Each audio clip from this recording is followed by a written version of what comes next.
Good morning student. तीसरा important synthesis that is Hantzsch synthesis, HANTZSCH,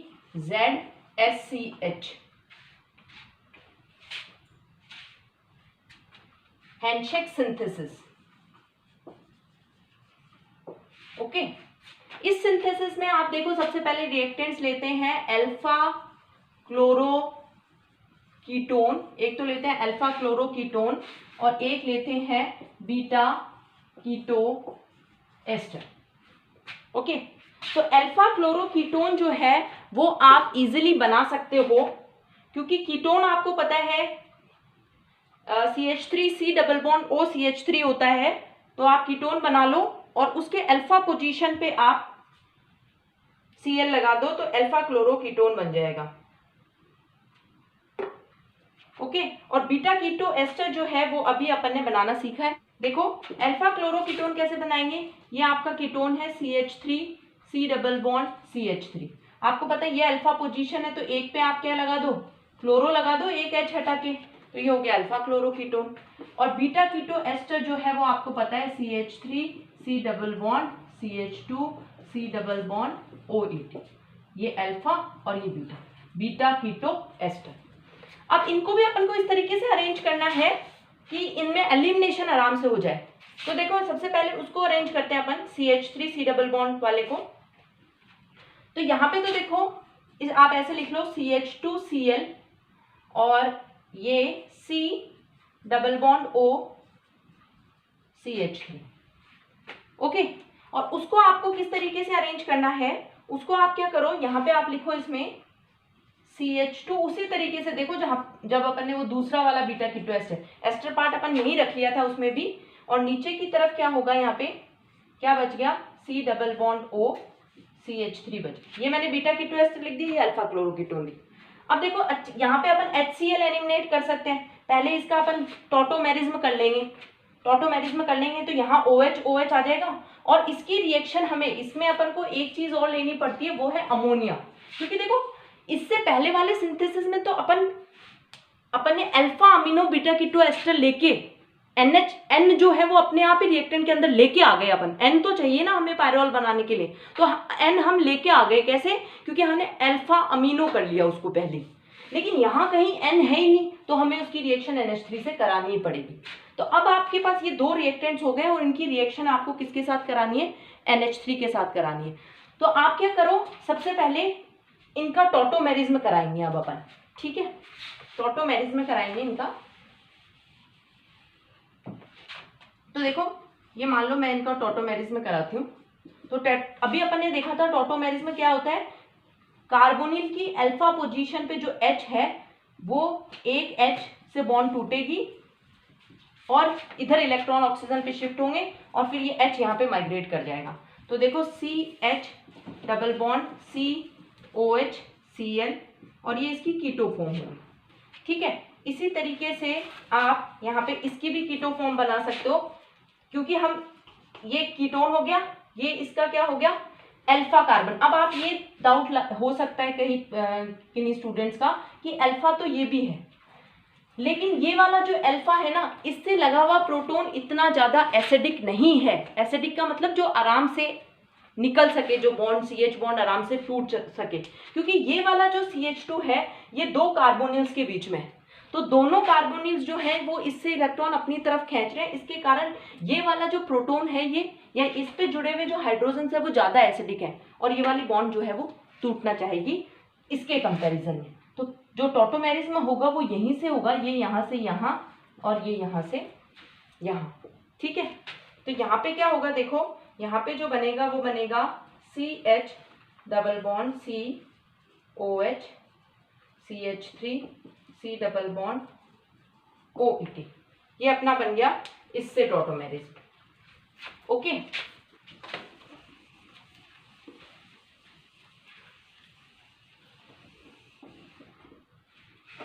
और देखो अगर यहाँ पे डबल बॉन्ड आती तो इसमें कोई कॉन्जुगेशन भी नहीं होता बाद में। अब देखो इस स्ट्रक्चर में देखो ये ज्यादा स्टेबल स्ट्रक्चर बना है, क्योंकि यहाँ पे देखो कॉन्जुगेशन भी है ये स्ट्रक्चर बनने के बाद में। ये भी आप रीजन दे सकते हो कि वो वाला प्रोटॉन क्यों निकला, पहली बात तो वो एसिडिक ज़्यादा होता है, दूसरा आप बनने वाला स्ट्रक्चर भी ज़्यादा स्टेबल बनेगा। तो ये दो टॉटोमेरिक स्ट्रक्चर्स अपने पास बन गए हैं। और वैसे भी इसकी हमेशा इनॉल फॉर्म स्टेबल होती है, क्योंकि इनॉल फॉर्म में हाइड्रोजन बॉन्डिंग होती है। आपको पता हो तो अगर मैं इसको सीधी चेन में लिख दूं तो देखो, अगर मैं इसको सीधा खोल के लिखूंगी ना तो यहाँ पे ये OH आ जाएगा, double bond CH, C double bond OET, तो ये हाइड्रोजन। वैसे अगर हम कीटोन की बात करें ना तो कीटोन की हमेशा कीटो फॉर्म ज्यादा स्टेबल होती है। कीटोन की हमेशा कीटो फॉर्म ज्यादा स्टेबल होती है, क्योंकि एक C डबल बॉन्ड O जो है बॉन्ड जब बनती है तो बहुत एनर्जी रिलीज होती है। सिंगल बॉन्ड के कंपैरिजन में ये ज्यादा स्टेबल होती है, कीटो फॉर्म ज्यादा स्टेबल होती है। लेकिन बीटा कीटो एस्टर्स में हाइड्रोजन बॉन्डिंग के कारण इनॉल फॉर्म ज्यादा स्टेबल होती है। ठीक है, तो ये भी आपको पता होना चाहिए। तो अपन ने क्या किया, वो जो अपना अल्फा क्लोरोकीटोन था और बीटा कीटो एस्टर था, दोनों की इनॉल फॉर्म बना ली। अब मैंने आपको बताया कि इसमें हमें नाइट्रोजन इंड्यूस करना है, तो हमें क्या चाहिए, हमें NH3 के साथ रिएक्शन करानी पड़ेगी। अब आप आराम से देखो रिएक्शन करा सकते हो। यहाँ पे मैं इस H को इधर लिख लेती हूँ, ये अपना HCl निकल जाएगा, ये H2O निकल जाएगा, ये H2O निकल जाएगा, और अब आप रिएक्शन को आराम से करा सकते हो। ये जो प्रोडक्ट्स बने हैं बस इनको जोड़ दो। ये देखो यहाँ पे, ये यहाँ से लिख रही हूँ मैं CH डबल बॉन्ड C, इधर आ गया CH3, ओके। इधर की तरफ ये N जुड़ गया, ये H एक रह गया, इधर की तरफ C डबल बॉन्ड C और HCl निकल गया था, ये इससे जुड़ जाएगा, ये C डबल बॉन्ड OET और इधर रह जाएगा CH3। ये अपने पास बन गया, ओके। अब अगर अपन चाहें तो इसको ऐसे भी रख सकते हैं, या आप चाहो तो हाइड्रोलाइसिस करा दो।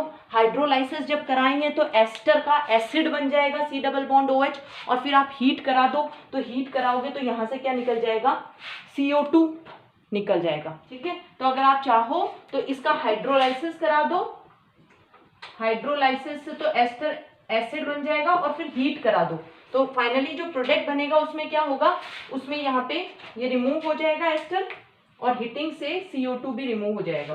देखो मैं इसको इधर की तरफ मूव कराती हूँ। अगर मैं इसका हाइड्रोलाइसिस कराऊंगी तो हाइड्रोलाइसिस से क्या बन जाएगा,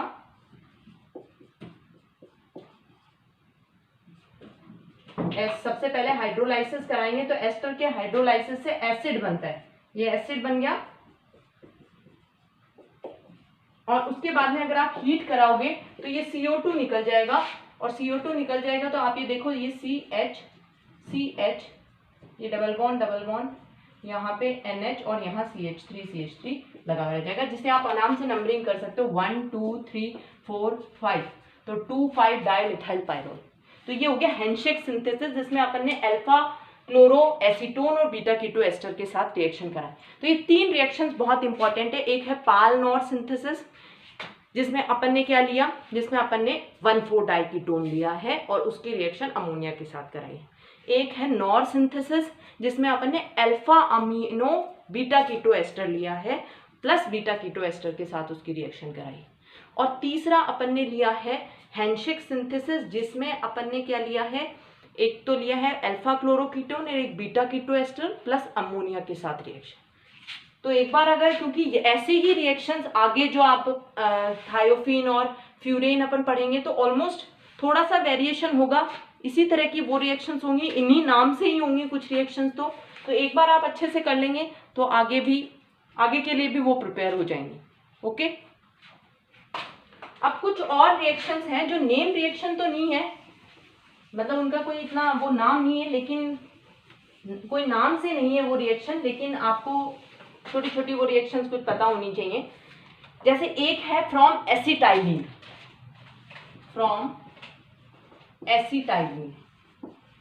एसिटाइलिन से जब अपन रिएक्शन कराते हैं, आपको पता होगा acetylene CH triple bond CH, इसी तरीके से CH ट्रिपल बॉन्ड CH के दो मॉलिक्यूल्स लेते हैं और हम इसकी रिएक्शन किसके साथ कराते हैं, अमोनिया के साथ, ओके।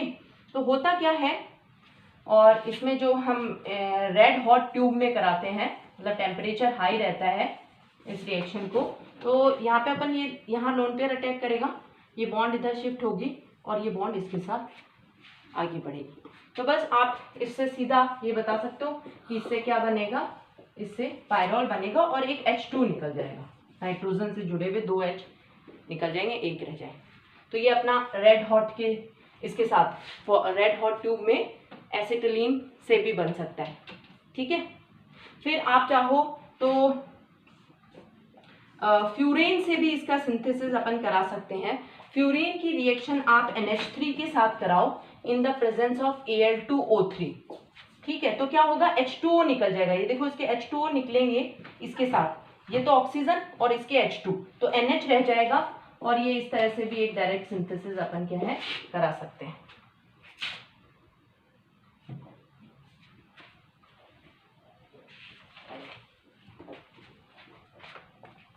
एक सिंथेसिस और है इसकी पॉसिबल, वो है फ्रॉम म्यूकिक एसिड। अब देखो सबसे पहले तो ये पता होना चाहिए कि म्यूकिक एसिड क्या होता है। फ्रॉम म्यूकिक एसिड, देखो म्यूकिक एसिड जो है वो गैलेक्टोज के ऑक्सीडेशन से बनता है। अब मैंने आपको कार्बोहाइड्रेट में पढ़ा चुकी हूँ, तो आपको गैलेक्टोज पता होना चाहिए। गैलेक्टोज ग्लूकोज का C4 इपेमर, ठीक है। तो उससे ये बनता है म्यूकिक एसिड। तो ऑक्सीडेशन अगर हुआ है तो आप देखो इसका मतलब ऊपर वाला जो एल्डिहाइड ग्रुप है और नीचे वाला प्राइमरी अल्कोहल है उसका तो क्या बन चुका है, COH बन चुका है। और अपने पास बचा क्या, यहाँ पे ये HOH बच गए, HOH और यहाँ पे भी क्या हो गया, HO। ये है म्यूकिक एसिड जो कि बनता है किसके, गैलेक्टोज के ऑक्सीडेशन से। म्यूकिक एसिड जो है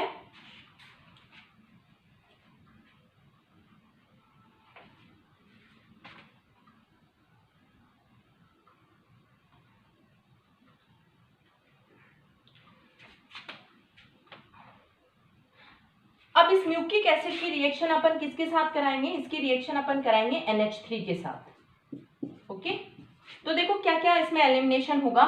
एक तो निकलेगा H2, ये H2O निकलेगा, ये वाला भी H2O निकलेगा। तो H2O निकलेंगे तो यहाँ एक डबल बॉन्ड आ जाएगी।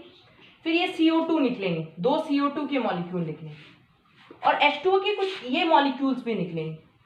तो 4 आप कह सकते हो H2O के मॉलिक्यूल्स निकलेंगे और 2 निकलेंगे CO2 के मॉलिक्यूल्स। तो -4 H2O और 2 CO2, जिससे देखो पूरा कंबाइन होके और पाइरोल बन जाएगा। H2O निकलेंगे तो यहाँ पे डबल बॉन्ड आ जाएगा, ठीक है।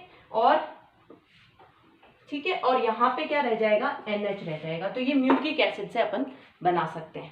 ओके, तो ये अपनी मेथड ऑफ प्रिपरेशन हुई। मैंने आपको म्यूकिक एसिड से बताया है, एसिटाइलिन से बताया है, फ्यूरेन से बताया है, 3 नेम सिंथेसिस बताई है, पायरोल, नॉर एंड हैंडशेक। तो नेक्स्ट लेक्चर में अपन इसकी फिजिकल और केमिकल प्रॉपर्टीज देखेंगे। Thank you.